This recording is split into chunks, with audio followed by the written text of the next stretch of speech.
shackles are pretty much all... Yeah, these are all soft. I mean, we try and generally do the soft. Are you guys making these yourself? What make of halyards are all these? Yeah, these actually Donnie helped us out with all this stuff when we started.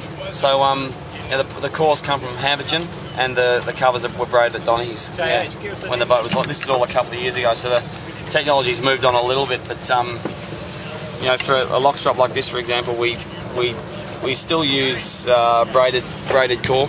Yeah. And these are heat set, so we try and, as we discussed before, get rid of any off-axis fibres before the thing sees load. So right. These are good to 40. This setup's good to 40 ton.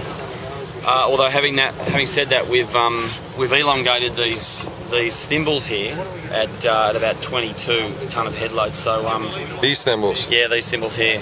Yeah, so they've. And those are titanium. They're titanium, yeah, which traditionally doesn't deal with elongation very well. So these will be the last time you see them on this boat. We're going straight into the head swivels now, so head swivel plugs straight in there and remove this in the system. So these locks are these Harkin locks? No, this is a southern swivel lock. That's a southern lock. Yep, okay. Yep, southern swivel lock. So and who's making the shackles?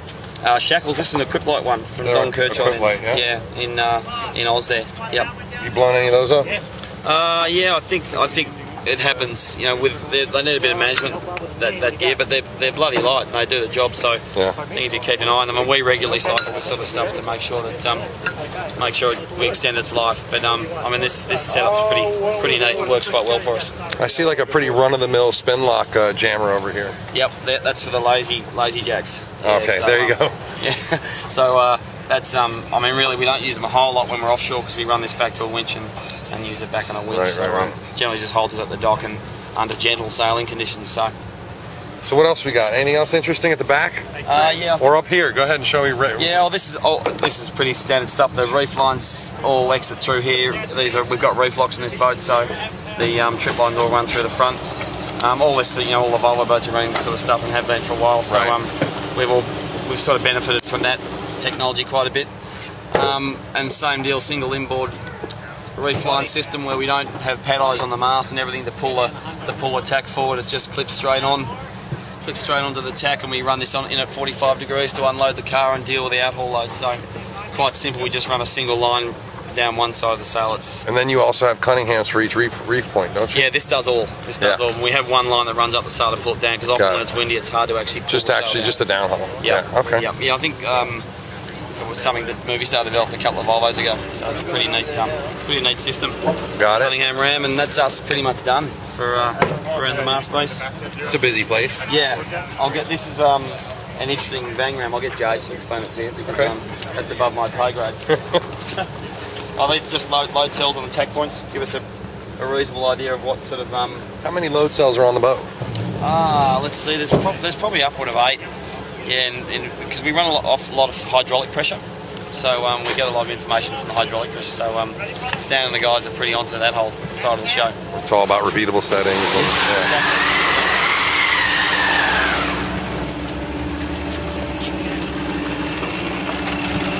So this is the pit area here where all the good action happens. Everything comes through this sort of one clutch bank and very pretty, but a lot of these are sort of redundant because we don't really need the clutch. You know, we don't necessarily need any clutching load on these because they're going straight on the locks. So, but it looks really nice. It is sexy. Yeah. And these are just halyard trip lines, you know, similar to any other boat. Yeah. Around board up down lines, all running to the composite variable composite covers, Vectran, Technora Poly, Technora Cordura. Everything's got it. Anything with poly's got something else composite in there to make it hang in there a bit longer. So got it. And then the main sheet pod. What's that? PBO and Technora blend. This is at the end of its life. This one, but I mean, it's all glassed off here. Yeah, she's just about done. And really noisy now, but when they're new, they're beautifully quiet. So we try with the rope when it's new to keep the boat quiet because there's enough noise going on from people's mouths, and let alone having the rope squeaking away. It is certainly loud now. Yeah. So yeah, I mean, a lot of this stuff, I know that a lot of the boats use PBO for everything, and I think you would if there was no cost consideration. But this just keeps things a little bit real in the budget world. Yeah. Well, I noticed you had a sort of a different load sensor up there on the tack line. Yeah, we were just calibrating the tack line load today because that load pin hadn't been calibrated, so we just used the spin lock one to verify the loads. And it's just what Stan does, he back calculates it out with some friction to give us the eventual stay load. Do you have alarms like the BMW America's Cup boat had? I'm not sure we do in this boat, Johnny. We have some, but not really. There's a low morale alarm that sounds often. Yeah. I think we might have silenced that. I'll show you. Go ahead. We'll do something about that tonight. Yeah. So the main should load this boat. Max load case at full main's about 11 tonne. Yeah. And when the sort of rolling mode transfers off the front sails and your reef, they reckon you can see about 14 on a reef sail, but pretty unusual for that to eventuate with the amount of sheet ease you're sailing in those conditions. So yeah. We're sort of set everything for around 11, 12.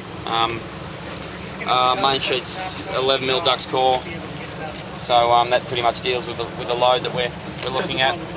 And all pretty nice harken detail here with the soft attachments. Is this custom stuff or is this standard sort of big boat stuff? I believe this is standard, but all this detail around here is quite custom, right. Just to allow us to encapsulate the whole thing with the travel lines and get the soft loops in there, so it all works pretty nice. Right on.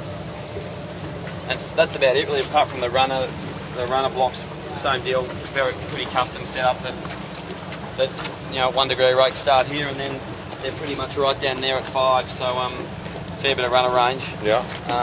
Yeah, it's amazing how much this thing moves. Yeah, it's a lot. Yeah. The tip of and it reminds me of Melgus 24, where the rig is just coming right forward and and at speed too. Like. Yeah, it happens pretty quickly when it happens. So but that topmast ram allows us to have reasonably neat setup on the flying block. But does this boat have more loads than anything else you've worked on?